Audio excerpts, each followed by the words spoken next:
Stephen and Good morning. Dr. Laura as well.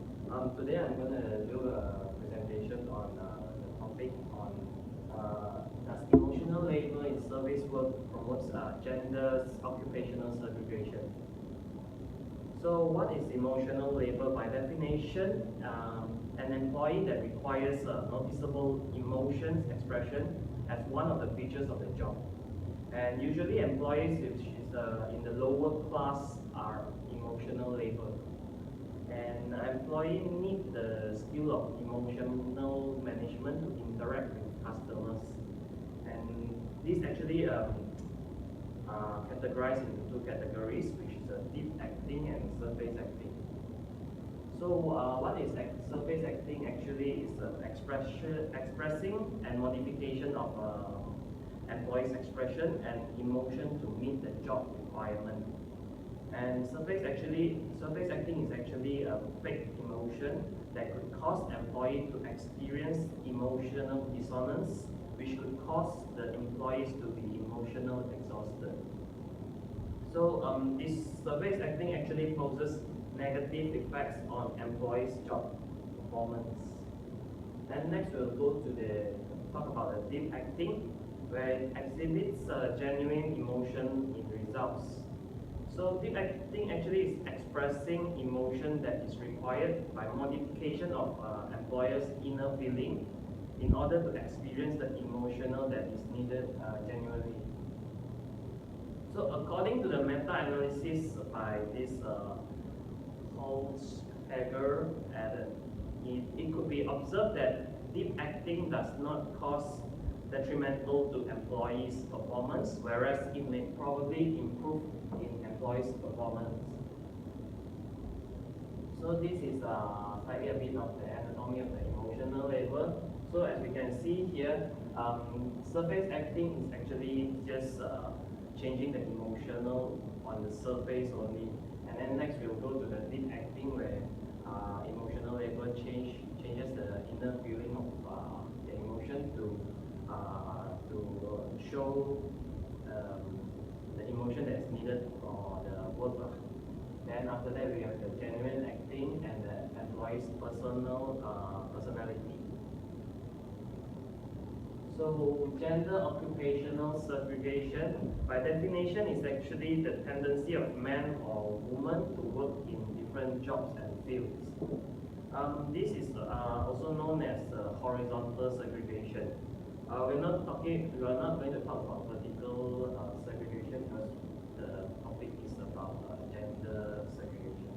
So women-dominated occupation are often lower in pay in comparison with man-dominated occupation.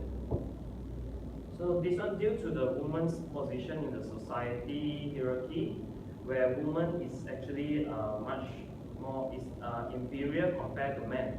It causes women are not given the access in a much more fulfilling labor market, and hence this tends to lead them into jobs which are lower in terms of status and also pay.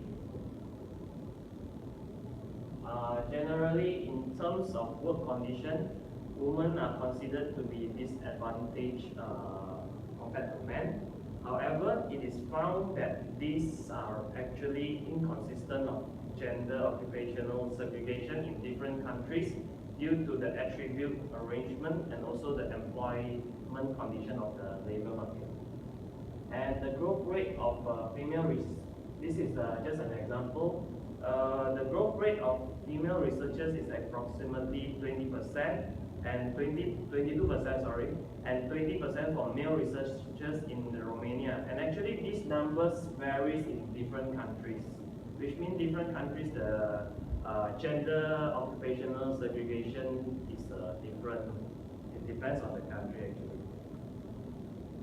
So here's a comparison of men and women. So we're going to talk about men first. So men actually poses job that requires high commitment to paid work, and then men tends to seek occupations and sectors which has a higher level of responsibilities and also efficiencies. and they do spend more time in their professional career. And mostly this men's job will be more that requires more masculinism. For example, constructions and military. I go to the next one first. And jobs such as nurse will come into the man's mind first, where this is a woman's job, things like that. And most of the customer service type of jobs feel that women are actually better in terms of persuading or satisfying the customer needs, and therefore they would not really choose men to work as a service in the service line. To overcome this, actually, men should be given education and also choices in a female-dominated job.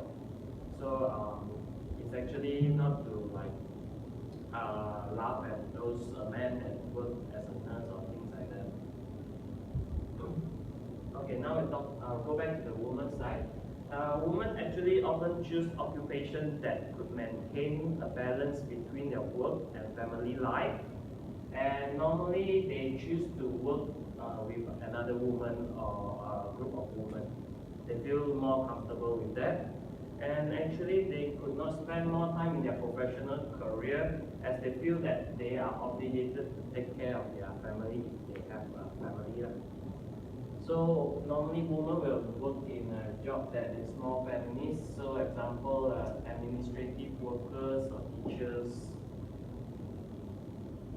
So actually the employers should be underestimate of the skills and ability based on the woman's physical representation, because women tend to look not so strong in terms of physically, and most of the jobs that require strength are hardly to be accomplished by women, and hence some of the sectors they would prefer to have man labor rather than a woman labor.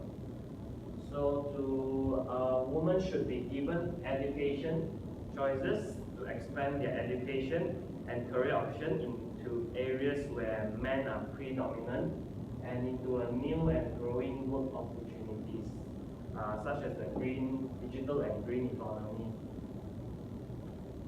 Okay, this one is like an example illustration of the occupation, where we can see most of the highest paying jobs are dominated by men, and most of the lowest paying jobs are by women. So what is emotional intelligence? Actually, as a emotional labor, one have to have emotional intelligence so that the employee can use it to in their job to perform well in their job, because emotional labor needs emotions such as a smile to the customer, things like that. So according to the analysts, it has been reported that women tend to have a greater ability in terms of emotional intelligence. And a study on high school teachers has actually been conducted and found out that there are no significant difference in terms of job satisfaction between male and female, but female teachers are reported to have a higher emotional intelligence compared to male teachers.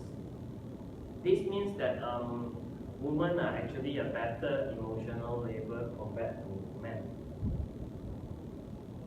And this is my personal experience, as I'm actually working as a part-time cooking demonstrator with Panasonic Cooking.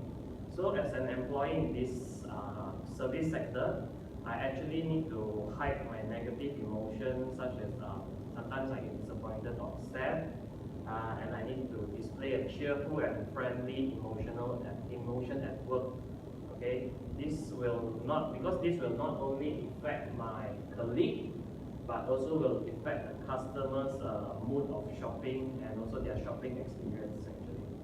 So I actually experienced both surface and deep acting while working in the period of these 2 years. And I really experienced that surface acting is indeed more emotionally exhausted. and tiring compared to deep acting. So although it is a service field, but in my company there's more male demonstrator than female demonstrator, because this job actually requires some strength, because we need to carry ovens ranging around 10 to 30 kilograms. So, and also other cooking appliances as well. So from